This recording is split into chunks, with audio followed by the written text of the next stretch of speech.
हरे कृष्णा कृष्ण कृष्ण हरे हरे, हरे राम राम राम हरे हरे, हरे कृष्ण कृष्ण कृष्ण हरे हरे, हरे राम राम राम हरे हरे।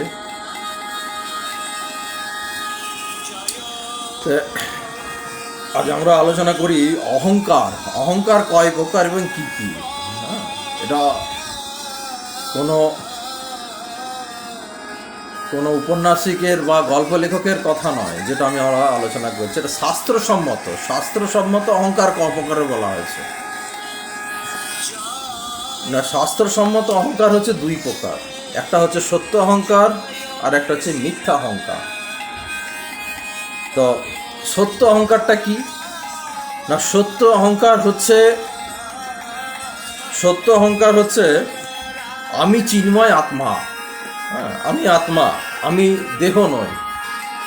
আমি আনন্দ পাঠক, কিন্তু আমি আনন্দ পাঠক নই, আমি আত্মা এবং কৃষ্ণের নিত্য দাস, ভগবান শ্রীকৃষ্ণের নিত্য সেবক বৈষ্ণব।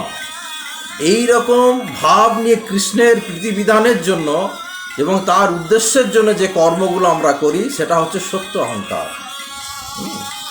আমরা ভগবান শ্রীকৃষ্ণের সন্তুষ্টি বিধানের জন্য যে কর্মগুলো করি, ভগবানের সেবা করা এবং আমি ভগবানের গুণগান প্রচার করি।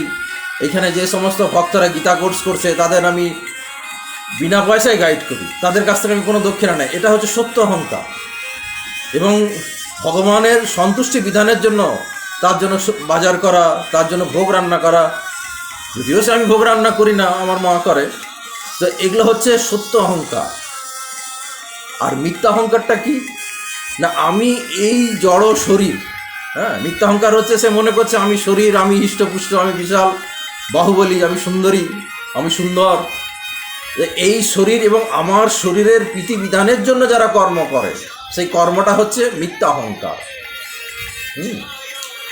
শরীরের প্রীতিবিধানের জন্য যে কর্মটা করছে, সে অর্থ রোজগার করছে, বিশাল বড় বাড়ি করেছে, নিজে ভোগ করছে, ইন্দ্রিয় তৃপ্তির জন্য যে কর্মগুলো করে সেটা হচ্ছে মিথ্যা অহংকার। আমি পিএইচডি করেছি, ডক্টরেট করেছি, হ্যাঁ, বিশাল উচ্চশিক্ষিত। তো এটা বলতে গেলে যারা জড়জগতের শিক্ষা গ্রহণ করেছে তারা তো, যারা ভগবানের সম্বন্ধে কোনো জ্ঞান নাই, তাদের অহংকারটাতে করা স্বাভাবিক। হ্যাঁ, কিন্তু মিথ্যা অহংকারের মধ্যে আবার যারা ভগবানের কথা কিছু কিছু মানুষ প্রচার করে বেড়ায়, হ্যাঁ, তারা ভগবানের কথা যারা প্রচার করে বেড়ায়, যারা ভগবানের কথা বিক্রি করে রোজগার করে তাদের ইন্দ্রিয় সুখভোগের জন্য, তারা মিথ্যা অহংকারে মানে গর্বিত হয়ে যায় যে আমার মতন বড় কীর্তন গায়ক কেউ নয়। হ্যাঁ, আমরা চৈতন্য মহাপ্রভুর লীলা খুব গান করে বেড়াই আমার মতন। কারণ আমরা প্রশ্ন করেছিলাম কয়েকজনকে, হ্যাঁ, তাদেরকে জিজ্ঞেস করার জন্য যে ভাই তুমি কত টাকা নাও। তো সে বলছে যে আমি এইভাবে গান করি, আমার কীর্তন শুনে খুব আনন্দ পাবেন। আমরা তাকে প্রশ্ন করি কেন, ওরা কেমন? ওর বলছে না ওরা কিছু জানে না, ওরা লীলা চৈতন্য মহাপ্রভুর সম্বন্ধে কিছু জানে না। তো আমরা বলেছিলাম চৈতন্য মহাপ্রভুর সম্বন্ধে জানতে হবে, বা গ্রামের মানুষ কটা বোঝে চৈতন্য মহাপ্রভুকে, যেখানে আপনারা কীর্তন গান করেন, আপনারা তো গ্রামে গ্রামে বেশি কীর্তন গান করেন। সেখানকার মানুষেরা তো জ্যৈষ্ঠী মাসে মঙ্গলচণ্ডীকে ভাবে ভগবান, আষাঢ় মাসে মা মনসাকে ভাবে ভগবান, দেবী দুর্গাকে ভাবে ভগবান। তো ওদের তাকে শেখাতে হবে ভগবানটা কে। তো যেসব কীর্তনিয়ারা লীলা কীর্তন চৈতন্য মহাপ্রভুর কথা বলে না, তারা তো এই জিনিসগুলো শেখায়। এইটা আপনি কি এমন বিশাল বাহাদুরি। তো এগুলো হচ্ছে মিথ্যা অহংকার। হ্যাঁ, এগুলো তাদের মিথ্যা অহংকার যে আমি সব জানি এবং আমার মতন গায়ক কেউ নয়। তারা আবার অর্থের বিনিময়ে ইন্দ্রিয় তৃপ্তি ভোগ করছে, মানে অর্থ রোজগার করছে তার নিজস্ব ভোগের জন্য। কিন্তু আমাদের ইস্কন সাধুরা অর্থ রোজগার করে ইস্কনের রাধা মাধবের জন্য। আমাদের ইস্কন সাধুরা যাই রোজগার করে সেটাই মন্দির ফান্ডে চলে যায়। সুতরাং এটা হচ্ছে সত্য অহংকার। হ্যাঁ, যেমন সত্য অহংকার আরেকটা হতে পারে, যেমন আমার নাম আনন্দ পাঠক। আমার বাবা ছিল বৈষ্ণব, মা ছিল বৈষ্ণব, তাদের আমি প্রথম সন্তান। সুতরাং আমি তাদের প্রেমজ সন্তান, প্রথম সন্তান, আমি বৈষ্ণব। এবং আমি হচ্ছি ব্রাহ্মণ, পৌনজ ব্রাহ্মণ। আমার স্বধর্ম কি? আমার স্বধর্ম হচ্ছে ব্রহ্ম জ্ঞান মানুষকে দান করা। সেটা কিভাবে? বিনা পয়সাতে। সে যদি প্রণামী দেয় সেটা আলাদা, কিন্তু ব্রাহ্মণ কখনো অর্থের বিনিময়ে সে তার তার তার জ্ঞান দান করবে না।